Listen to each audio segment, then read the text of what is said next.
Hello friends, कैसे हैं आप सभी लोग। आई होप आप सभी बहुत बढ़िया होंगे। मैं स्टेशन मास्टर के आर सैनी के आर एजुकेशन पे आप सभी का स्वागत करता हूं। दोस्तों, अपनी जो डाउट क्लियर की सीरीज चल रही है उसमें आगे बढ़ते हुए फिर से मैंने आपके कुछ कॉमन डाउट्स यहाँ पे उठाए हैं जिन पे अपन 1 बाय 1 डिटेल से चर्चा करेंगे। साथ ही दोस्तों, आप लोग सभी लोग जो भी चैनल पर नए हैं वो चैनल को सब्सक्राइब जरूर कर ले ताकि ऐसे ही हेल्पफुल वीडियो आपको मिलते रहे। तो चलिए फ्रेंड्स, सबसे पहले देखते हैं आपका आज का डाउट नंबर फर्स्ट। यहाँ पे एक दो दोस्तों ने पूछ रखा था कि सर स्टेशन मास्टर की ऊपरी कमाई भी होती है क्या।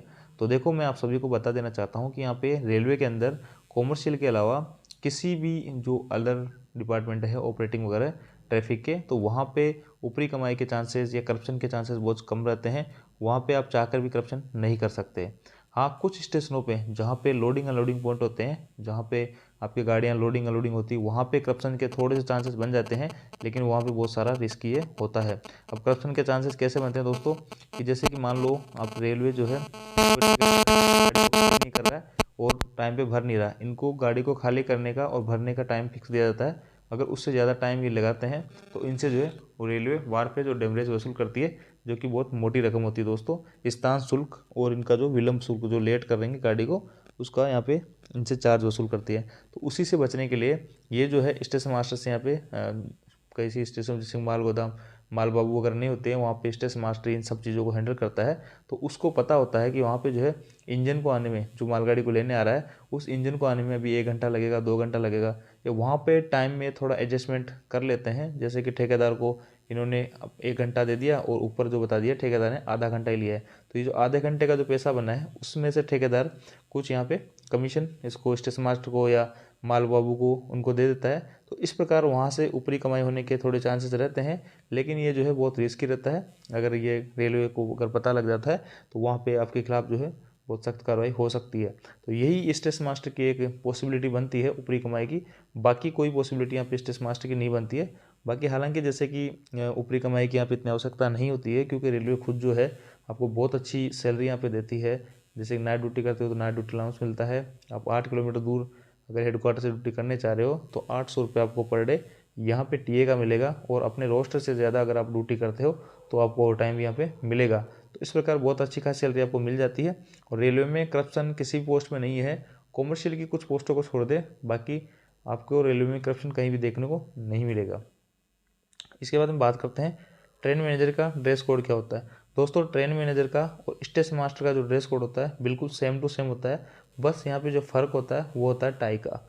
यहाँ पे आपके गुड्स गार्ड की जो टाई रहती है वो ग्रीन कलर की रहती है, और स्टेशन मास्टर की जो रहती है टाई वो मैरून कलर की रहती है, रेड टाइप में। यहाँ पे आपने देखा भी होगा वर्दी पे, मेरे में कई सारी फोटोज वगैरह डाली हुई है, तो उनमें जो है स्टेशन मास्टर की टाई अलग होती है और गार्ड की टाई यहाँ पे ग्रीन कलर की होती है। बस यही डिफरेंस होता है। बाकी सर्दियों में 15 अक्टूबर से 15 मार्च तक गार्ड की भी वही ड्रेस होती है। नेवी ब्लू कलर का कोट पैंट होता है, वाइट शर्ट होती है, और नेम प्लेट होती है, टाई होती है, और कैप वगैरह ये सारा कुछ होता है। स्टेशन मास्टर का भी सेम कुछ सारा कुछ यही प्रोसेस रहता है। यही सारी आपके स्टेशन मास्टर और ट्रेन मैनेजर की same to same dress code होता है। गर्मियों में जो है प्योर वाइट ड्रेस यहाँ पे रहेगी, ब्लैक शूज रहेंगे। यही दोनों आपके वाइट ड्रेस और नेवी ब्लू कलर का कोट पैंट, ये दोनों सर्दी और गर्मी में चलते रहेंगे। इसके बाद हम बात करते हैं एनटीपीसी लेवल 3 से लेवल 6 में पहुंचने में कितना टाइम लगेगा।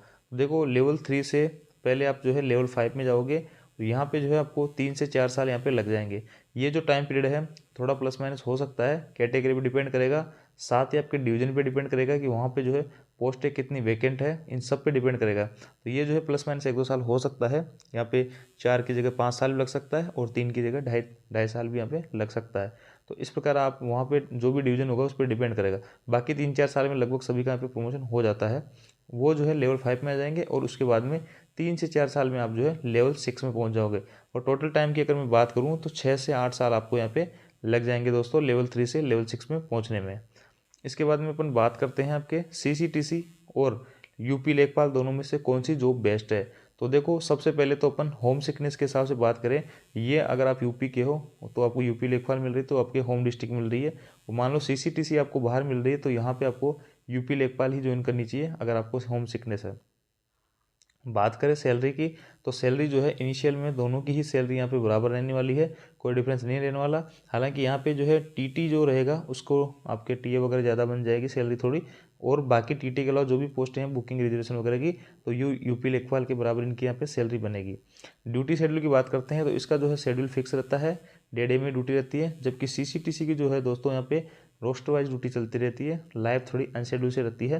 जबकि यूपी लेखपाल में ऐसा नहीं है, इसमें आपको स्टेबल जॉब रहेगी और अपनी फैमिली के साथ यहाँ पे बहुत अच्छा खासा आपको टाइम मिल जाएगा। यहाँ पे आपकी नाइट डे वगैरह सारी कुछ ड्यूटियाँ करनी होगी। त्यौहार वगैरह पे आपको यहाँ पे प्रॉपर लीव नहीं मिलेगी। यहाँ पे आपको लीव वगैरह का इतना इशू नहीं रहता है।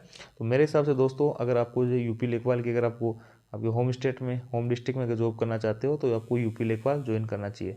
बस थोड़ा सा इनमें ये है यूपी लेखपाल में लॉस वाली बात कि सीसीटीसी में जो है प्रमोशन यहाँ पे जल्दी हो जाते हैं, इसमें थोड़ा सा टाइम लेके प्रमोशन होता है। लेकिन यहाँ पे अगर ओवरऑल देखें तो यूपी लेखपाल की जो जॉब है मेरे हिसाब से सीसीटीसी से बेस्ट है दोस्तों।